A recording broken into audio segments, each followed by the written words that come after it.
My name is Letitia James. My friends refer to me as Tish. I'm the New York City Public Advocate. I'm announcing I'm a candidate as the New York State Attorney General, the people's lawyer. I've got 7 sisters and brothers. Some made it and some who have not. The bottom line is what they taught and what they instilled in me each and every day is that hard work eventually pays off. So in 1976, I remember watching television, and I remember seeing this political figure. Her name was Barbara Jordan. She was powerful, but she talked about justice, and she talked to my soul. I never knew that I would become an attorney, but there was a teacher in public school who saw something in me. At Howard University, they taught us that the law should be an instrument for change, that it was the firmest pillar of our government, and they taught us about justice and standing up on behalf of those voices who had been ignored. They were nameless, they were faceless. Most people think they didn't have any power. It's really critically important that individuals know that there is no special interest that's above the law. As a city council member, I challenged special interest groups and challenged administrations and challenged mayors who wanted to turn back the clock of time. I believed in hard work, and I believed in standing up to those forces who wanted to silence me. As a public defender, as a former assistant attorney general, as someone who worked in the state legislature, as a member of the city council, and as the public advocate of the city of New York, I have always used the law as an instrument for change. And I will continue to do that as the people's lawyer. I want to serve one state, New York State, not downstate, not upstate, all of New York State, standing up for our values, standing up for liberty, standing up for the Constitution, and standing up for all New Yorkers.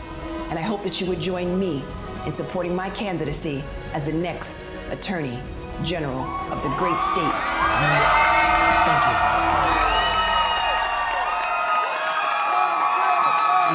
Please welcome the designee of this convention for the office of Attorney General, Letitia James.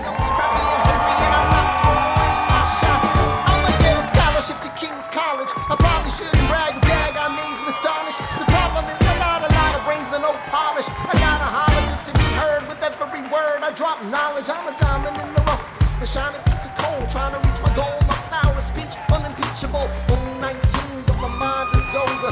These New York City streets get colder. I shoulder every burden, every disadvantage. I learned to manage.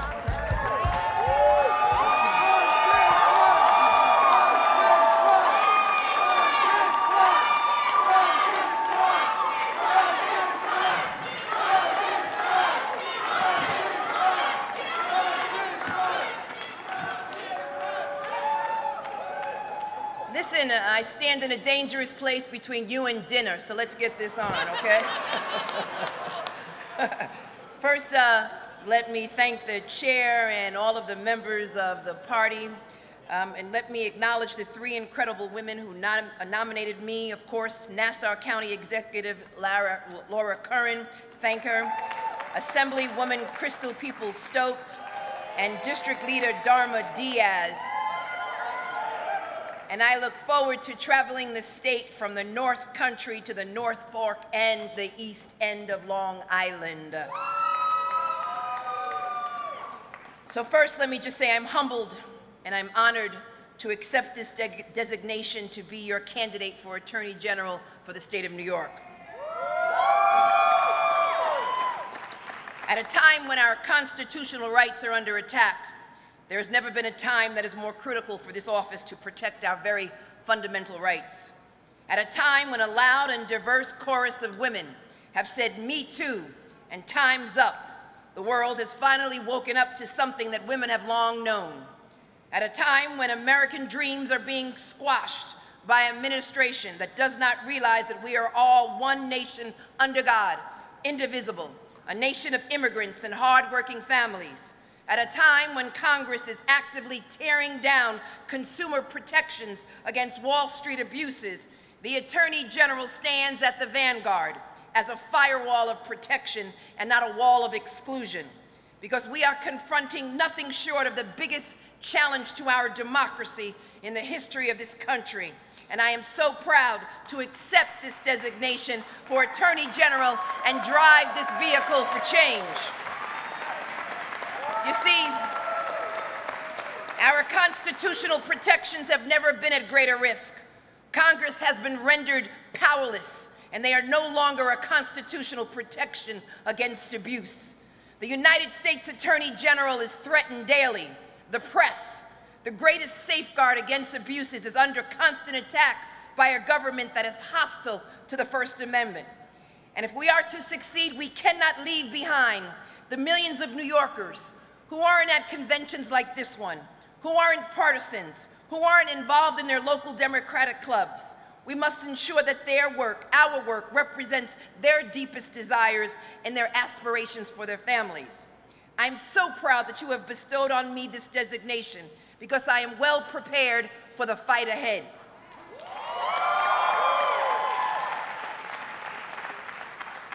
You see, I grew up in Brooklyn.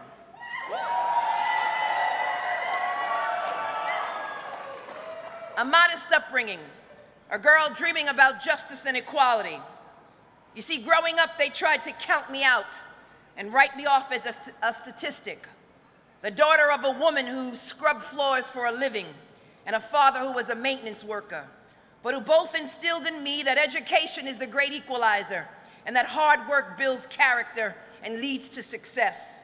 And here I stand as they beam down on me from heaven, along with the mother of our great Lieutenant Governor. And you see, as a child, the library became my sanctuary. It was there that I discovered a book, Simple Justice. It was there that I learned about Brown versus Board of Education. It was there that I learned about the double-edged sword of justice. And it was at my time at Howard University, the laboratory for the civil rights struggle, that I understood the true powers of the law and the history of how our law has transformed the landscape of this nation. The same law that equips the Attorney General's office to say to the President and Congress, on behalf of 20 million New Yorkers, that it is not okay to violate our Constitution. And there are so many New Yorkers who need someone who will use every tool to try and level the playing field for them. From the integration of our schools, to protecting a woman's most basic right to choose, to allowing Americans to marry whomever they love, to fighting for the environment and protecting the rights of immigrants. The law has been a tool for progress and inclusion in this nation. But every day, we are reminded that there is so much at stake and so much work left to do. Our crusade is incomplete. Our business is unfinished. We have a landscape yet to paint and a history of our own yet to create. Several years ago, I encountered a 15-year-old child who fled from his home in Honduras. I'll call him Juan. His father had died of cancer, and his life was in constant threat from gangs. He traveled over 3,500 miles to a world that he did not know, with a language he did not speak. And like Juan, there were thousands of other unaccompanied minors who arrived in a huge surge, creating a crisis for our immigration and our court system. And the Attorney General's office has a fundamental opportunity to teach Congress a lesson about the job of protecting children. As the public advocate, I could not stand in court for him, but as a public interest attorney, I could, and I did. And I'm so proud that Juan was afforded the constitutional protections that President Trump and this Congress have denied millions of others. This is how our legal system is meant to work. It is supposed to be a shield of justice, and the Attorney General, the people's lawyer, must use that shield to strike down the sword. And in today's climate, at a time when such chaos seems like the core of our system of government, the Attorney General must confront the stark reality and stand as the wall of resistance. At a time when Special Prosecutor Mueller is under attack, when every day we read about scandals of corruption emanating from the tenant of the White House, the Attorney General of the state of New York is uniquely positioned to be the leading force against the national threat to our fundamental rights. Whether by lawsuit, by pulpit, by sheer strength of our voice and our conviction, we will confront the challenges facing us. And let me be clear, you cannot pardon yourself out of corruption.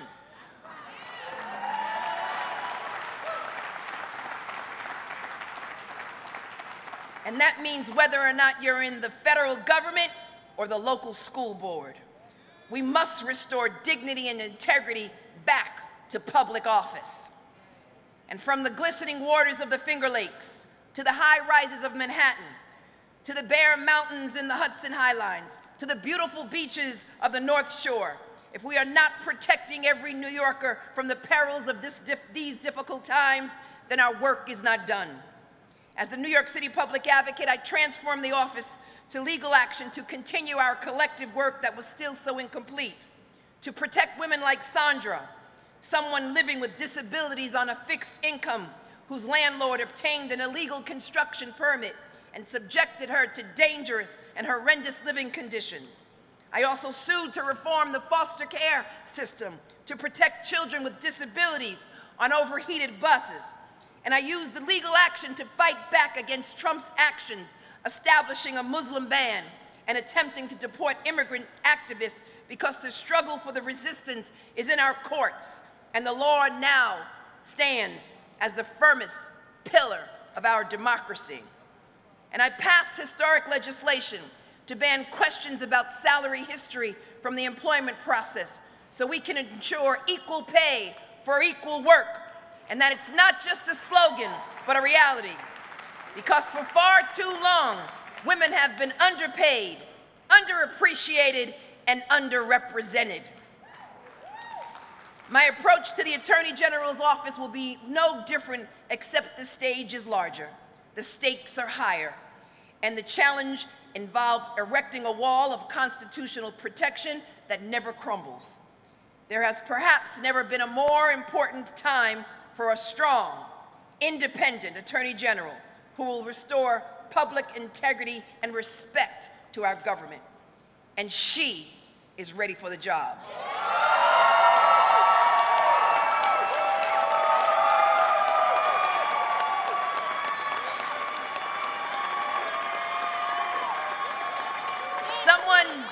Someone who will protect our shared values, those values that affirmed what is best and great about our country. The belief and knowledge that inscribed in our Constitution is the mandate that each of us has an inalienable rights.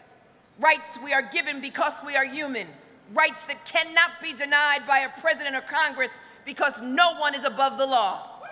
Rights that are not contingent upon our background, our race, our religion, our sexual orientation, our income, or our gender. And I promise to always stand up, to cut through the political fog and fight for what matters for New Yorkers, to strengthen the office of Attorney General, to launch new areas of protection for consumers and immigrants and tenants and farmers, and to prevent internet fraud, and to stand up for workers' rights because I believe in the union.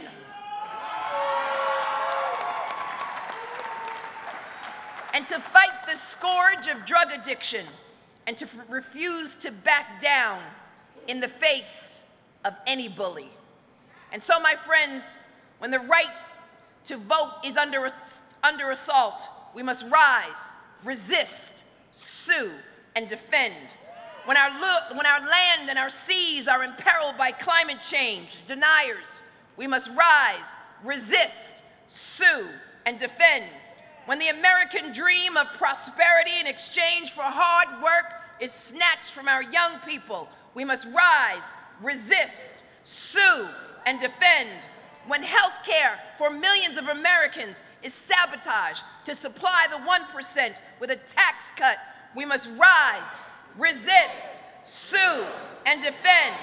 Millions throughout our state need a champion. Seniors, students, children, farmers, hardworking women and men throughout our state, not just downstate or upstate, but our state, one state. They need someone to fight for their dreams and their aspirations. And I stand before you today to tell you that I am that champion.